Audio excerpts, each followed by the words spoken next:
నా అభిప్రాయం చెప్పుకునే స్వేచ్ఛ నాకివ్వు అని అడిగేవాడివి ఎదుటివాడికి కూడా అదే స్వేచ్ఛ ఉందని ఎందుకు అనుకోవు?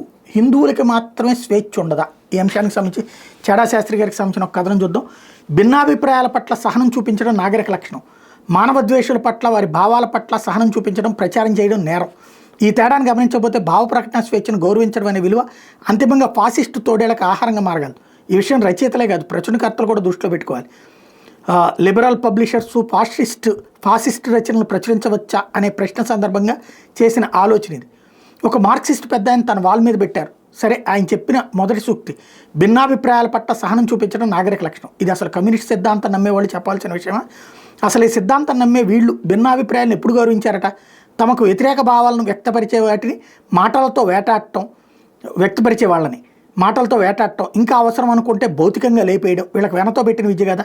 కార్మిక సంఘాల్లో నేతలకు వ్యతిరేకంగా మాట్లాడిన మాకు తెలుసు వీళ్ళు భిన్నాభిప్రాయాలు ఎంతవరకు స్వాగతిస్తారు, అలా భిన్నాభిప్రాయాలను వ్యక్తం చేసిన వాళ్ళని ఎలా విలేస్తారో, మానసికంగా ఎలా క్షోభకు గురి చేస్తారో మాకు ప్రత్యక్ష అనుభవం. ఇకపోతే రెండో సూక్తి మానవ ద్వేషుల పట్ల వారి భావాల పట్ల సహనం చూపించడం ప్రచారం చేయడం నేరం. గతంలో సహనం చూపించి ప్రచారం చేసినట్లు ఎందుకు ఈ పచ్చి అబద్ధాలు? సోషల్ మీడియా వచ్చే వరకు వీరు నిజంగా అసలు చేసింది ఏంటి? ఈ పందానే కదా అనుసరించారు.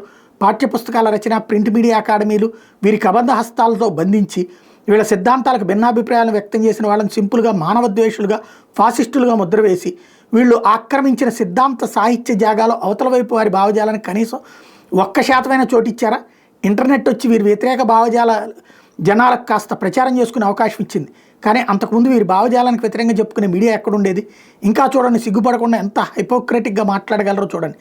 పైన చెప్పిన మొదటి సూక్తిలో చెప్పింది ఏంటి? భిన్నాభిప్రాయాల పట్ల సహనం చూపించడం నాగరిక లక్షణం.